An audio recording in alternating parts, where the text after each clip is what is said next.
Hi guys, I'm Gerry. I'm JD. And this is Investigating Comic Club, where we chronologically read, review, discuss, and rate specific crucial stories of the medium.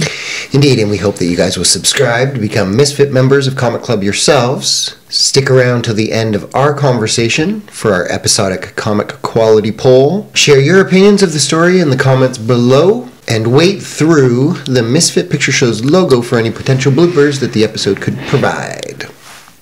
Nice. Mr. Gerry, how are you doing? Doing good. Good. Today we are doing... Do I look warm? Yeah. Nice. Is it cozy? It is feeling cozy. good? This is nice. This is nice, guys. Don't fall asleep on us. You're not in bed yet. No, but this is nice.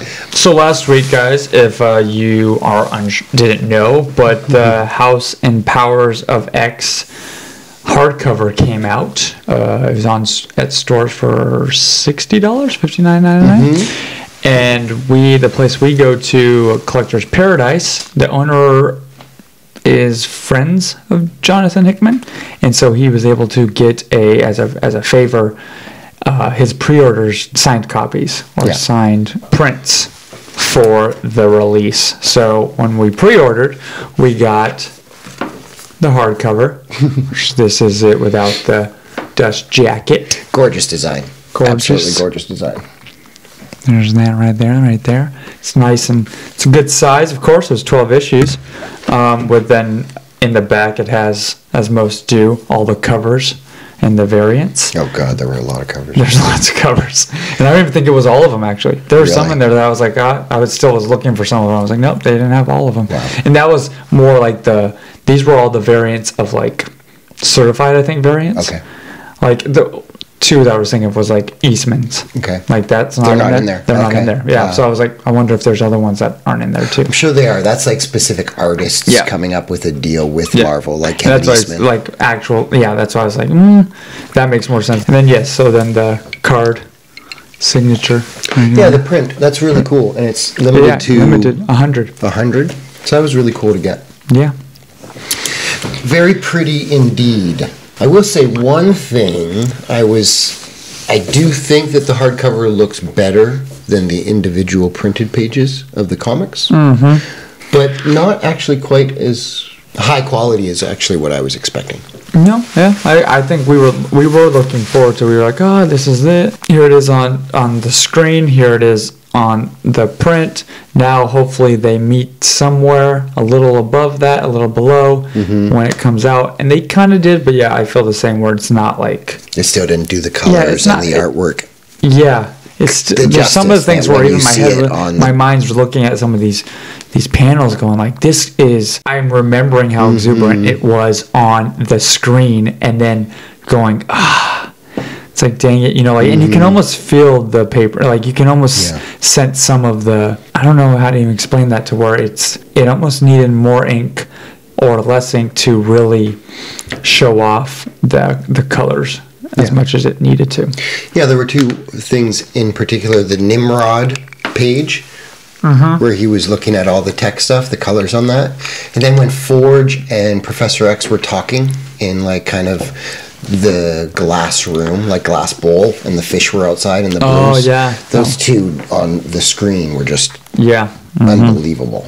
Yeah. I wanted to live in a space of those colors. Yeah. To be surrounded by it. But still, I'm super happy with that thing. I can't wait to I know, I can't wait. A rainy day. Dive in and read it more. Crack it open. And start it up. Yeah. We are doing Marauders issue 4. Yes. By Gerry, Duggan, Wernick, and Blee. Let's dive in there. What do you think of that cover? It looks good. Storm looks good on the cover. Yeah, I was thinking it was looking pretty elegant. Yep, elegant coming up from the ship in her Storm-esque. Yeah, there's a fluidity to that hair that I actually really like. And this is an odd thing to comment on. And maybe it's the artist in me who can appreciate the difficulty sometimes of drawing something like a hand. And the hand, particularly on the left hand of the cover, you can just, there's nice weight there. Like it feels good. No. Yeah, I just noticed that's a nicely drawn definition. Yeah, it's good looking. Do we start with the top secret page? This one? No, the next one. This one? So we started with the top secret page at the X desk. That was interesting. Yeah, we started with top secret. We didn't have a True. We didn't even have scene, a pre-credit scene. We just got told who's going to be in this issue. Jumped right into it, and then top secret with not who really wrote it at this point again. Right. We don't know who is the office of the X desk, who's in charge of it. Yep. But he or she sounds understaffed and not happy about it in a kind of like a petulant child kind of way. Yeah. Certainly no one I would like to work with. Don't like that person. Nope, don't like them at all. Don't like them at all. Yeah, we did get a top secret right off the bat, and it's... The name of this issue is Red Bishop, which we kind of knew that from the last one. It's been nice, again, and they do these in most of the comics, which I've been realizing too, is at the end of each issue, they tell you next time in. And the last one was called... It's crazy how, for these at least, they've been more back-to-back, or at least only like 2 weeks. Yeah, that's going to stop pretty quick, I think, as we get into the new year. This might be the last one. Yeah, this week... All of them were supposed to come out this week. X-Men was delayed. Personally, I think some of the excitement after Powers and House wrapped up with this barrage of new titles. 6 series, all but one, you get 4 issues in the span of, I think it was 2.5 months? Yeah, October. 3 months. I think it was a little bit too much too quick. It was a lot, even to the point with them, like, okay, I get it with the writer of Fallen Angels, right? And that being just a mini series now, as not, kind of putting a. Yeah, I was really sad to see that, and interesting that this writer who's doing Marauders, Gerry Duggan, is launching a new kind of a Kid Cable series. Yeah, which looks good. I mean, the cover was gorgeous. Yeah, the poster looks great. But that's I wonder if that was put together as like a replacement for Fallen Angels. That's good thinking. Because that was an unexpected delay. Gotcha. Before we go deeper, that's a lot to. I don't know. And interested to see if it takes his same style with Cable as it will Marauders, which I get it. He's a younger Cable, so you can still have that funness of Marauders, more adolescence, but it's still just me, even reading X-Force and having this Cable experience, and I still haven't fully jumped into Cable X-Force. So, but going down that and seeing that older version, it's, having that viewpoint of coming into this. Very different. Very different, yeah. And I love the older Cable, the kind of Clint Eastwoody. And I was really enjoying, even though he's kind of, in the issues of Fallen Angels that we've read, Cable has been more of the quiet one. We haven't delved very deeply into him. Yeah. But I've been enjoying that Cable more than Gerry Duggan's Marauders characters. Yeah.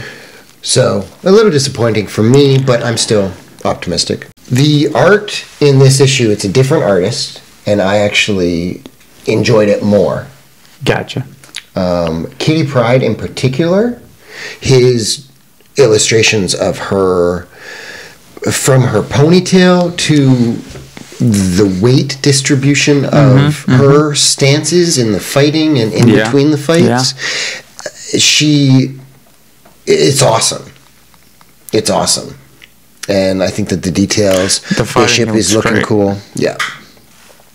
Yeah, I think the art is an improvement, but if this artist and the other artist go back and forth, if these are the two artists that they're going to do to get like 12 issues every year from this comic, or 16 issues, these are the two artists that are going back and forth, very, very happy. Good, solid crew. They should definitely get them under contract and continue with them. Storm starts things off with this rescue of the children with Lockheed and Pyro. Which is great, that on the ship. And then you just have the music playing, so it has that like comic. It takes the mood down from this like the lightning and the thunder, but then you see like they're having a good time, and it's just that's what they love to do. And then I liked it, and I liked that Storm felt, she's a very different character than Pyro. Pyro has been established as just a partier punk. He's just having a good time. He's getting off on all this stuff. Storm has a lot more authority to her, and I think that this is the first time we've actually seen her in an authoritative stance. Kate Pride is present on the boat. Mm-hmm. I like that Storm still took the front and Kate was in the background, kind of welcoming the kids.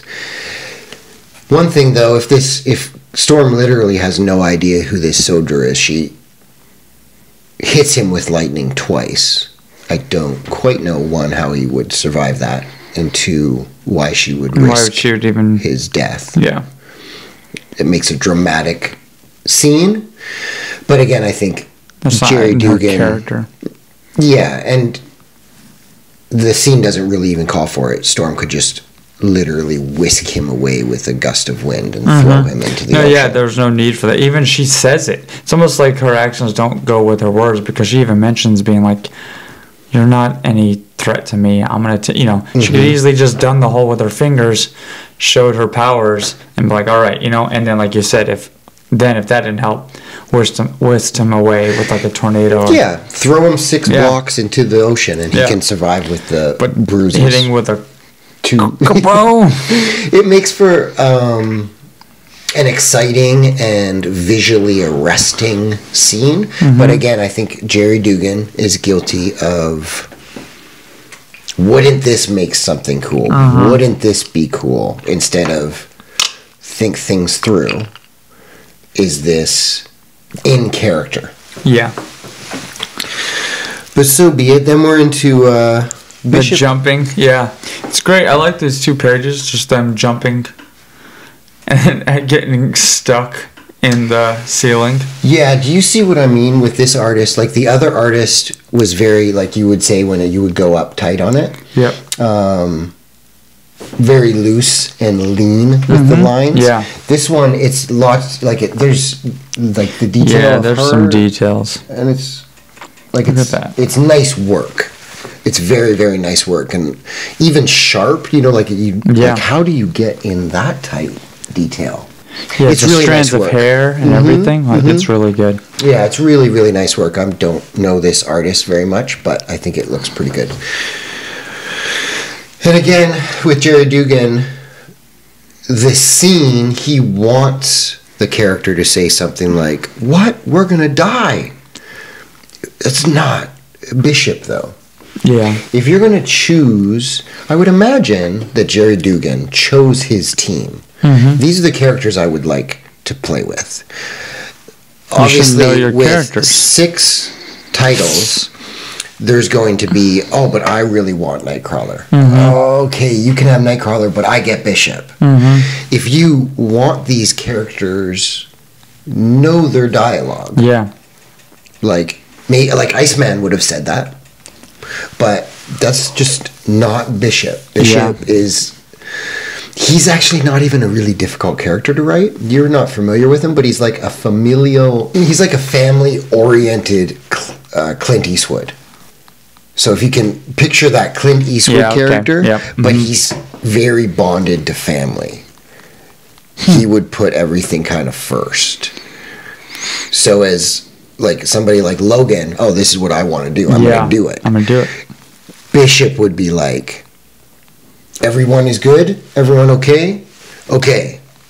I'm going to take care of this. Yeah, cool. Do you know what I mean? Yeah. And so it's not that difficult of a thing, but he's not going to be like, "Oh, sweet, I liked this. That was such a trick." He's not going to have these joking one-lines. It's just not.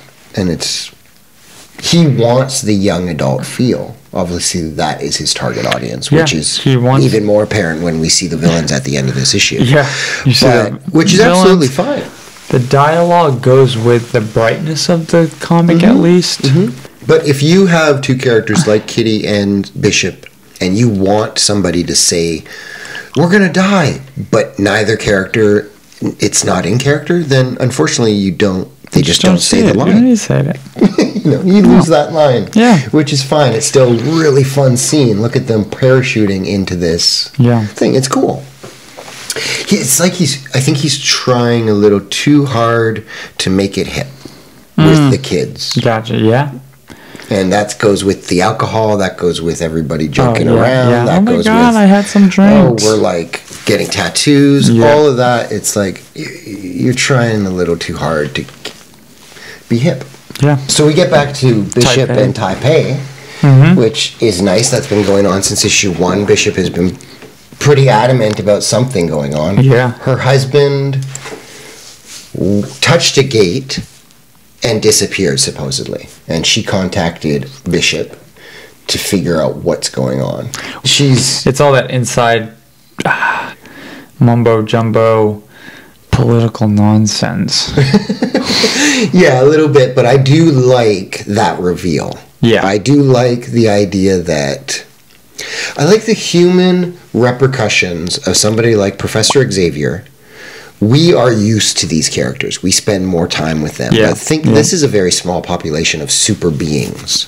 If suddenly somebody was in your head talking to you, I'd like the repercussions of, oh my God, we've got to murder these guys. Or it's godlike and this cult forming. No, the cult thing was cool. great too. Seeing how like that would make sense. Right. Like having that as an idea in here. These are gods on Earth. Yeah. This is what we've been waiting It's like, for. oh my God, and it's the year 2000. Yeah. You know, it's like, it's cool. I like that repercussion a lot.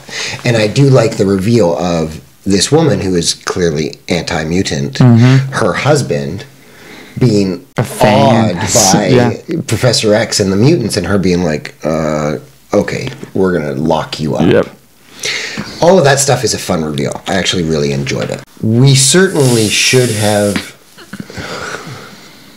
Last issue was a bust of Marauders. Yeah. You remember when I was saying that the whole issue should have been done in like 3 pages? That's right, yeah. The ending of this, with her talking to these little Helens, those 3 pages or 2 pages, that's what the last issue should have been. That's exactly how that, and that's exactly what the last issue was, where it was like took up this entire 27 pages for what could have easily been just what this is. Right. No good, but luckily this issue jumps back. I enjoyed this issue much more. Again, that artist renders, I think, a super sexy kid. Yeah, look at this. In that fight scene. No, in that fight, and where's the... Yeah. There's something about, specifically Kate, like the ponytail, like everything about the weight of her is super, it's smoking hot. I mean, what to say. She's looking great. And those 2 Lady Deathstrike. Yep. Yeah, there's the detail even in the face. Yeah, hold on to this artist. He's doing some good work here. I liked, Garen, you didn't know this, but we were talking about how the Reavers in X-Force issue 1, those characters looked like the Reavers when they were parachuting in and assassinating. Lady Deathstrike was a big part of the Reavers when they were initially showing up. Oh, gotcha. So that kind of tech of her hands showing up here, it could connect. Gotcha. Yeah, no, I noticed the we didn't talk about that, but yeah, her she has the symbols which is the Reavers, right, on her arms. It's similar. It looks similar to the Phalanx, the transmode virus. To that, yeah. So it all could be of a piece, or it could just be similar themes that every comic is exploring. Bishop and Mr. McCoy have a little back and forth in the tech page. And I was a little curious that Bishop said that Kitty seems fine. I like that he says, I know that you were concerned about her, Hank. Hank is the Beast. Yeah.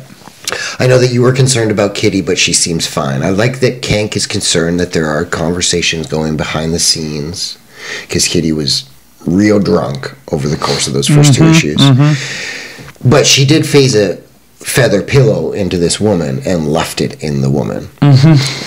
There's a lot of anger bubbling under the surface there. I don't think she's quite fine. I don't think she's quite fine, but then how fine would you be if, where everybody that is mutant is accepted onto this island and you're not accepted? Right. I don't think that they have really defined that enough. I know that in the comments we figured out, one of the viewers was saying that, no, she can go on the island, but she can't go through any of the gates. There's a lot happening on that island that she could set up shop and have a house there. She'll be fine. She doesn't have to do it. Yeah. That hasn't been defined enough for me. I'm still wondering about that. Yeah. And Kate she has enough real connections to many of these X-Men that I feel like several of them would be like, oh, Kate, you can't come over here. I'm just going to make my house next to you. Yeah, I don't know exactly how that works up. So then after they wrap things up, they go to the wife on stage and kind of bust her. It's a little bit too easy. Suddenly the crowd turns on her. They start booing and throwing my life is over. Tomatoes. Yeah. It's a little pat. Yeah. But then we get to Hank encourages Bishop to take the red Bishop. I think actually red will be Bishop's color. I think he's going to look pretty cool with red. And then we're into this final epilogue scene. What do you think of that little epilogue? They called them the Hominis Brandy. What? That's interesting. So it says we're no longer Hellfire Club. Yeah. So, and actually even the characters here, these young kids, young adults, they look like they might actually be like a human, like a brother or sister or a younger cousin or something connected by blood to current or past members of the Hellfire Club that weren't gifted the powers, and now they're feeling a little bitter and left out. Feeling left out. So they're gonna I don't know. They've taken the money and run, and now they're gonna be an obstacle. We'll see. Yep. Whenever I see young ones like that, I just feel like it's like Child's Play with Chucky. Kick the doll. Yeah. Right. But I have seen in the past some writers, and I hope that Duggan does this, don't take things for granted just because they're young. Don't dismiss them. Yeah. Suddenly they can bring a gun to school, and it could turn really dark indeed. So we'll see what happens. Yep. What's your rating for this one, unless you have something else that you... No, I don't, actually. Okay. The art is what kept me going in this one. Again? So... You said that same as last time? Yep. So I give it a B-. Okay. Yeah, I think Duggan is just, again, he's trying a little too hard to appeal to the kids. Yep. To the youngins, to be hip with them. But it is an improvement over the last one. I would give it a C+. Yeah. C+, B-. Still just... Close. Still close. It's close. Because, I go back and forth between that. I always wrote down two things. My first is C until I go through the whole thing. If it wasn't for the art, it's not... The art is awesome. I wish even from the first issue, I was looking forward to this series so much. And now I'm just fighting my way through it, you know? And that's not good. That's not good. But the art is... both these artists, it's what keeps it going, where you're just like, okay, I can just read this as a nice little picture book. What do you guys give it? Comment quality poll, A, B, C, D, or F. And let us know in the comments below what you guys think about Marauders so far. Indeed, yeah. Looking forward to your thoughts on this one. Thanks, guys. To be continued.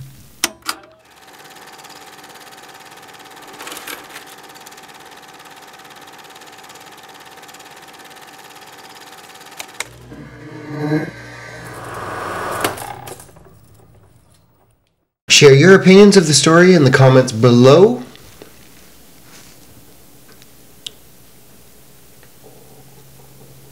And wait through the Misfit Picture Show's logo for any potential bloopers that the episode could provide. Hi guys, I'm Gerry.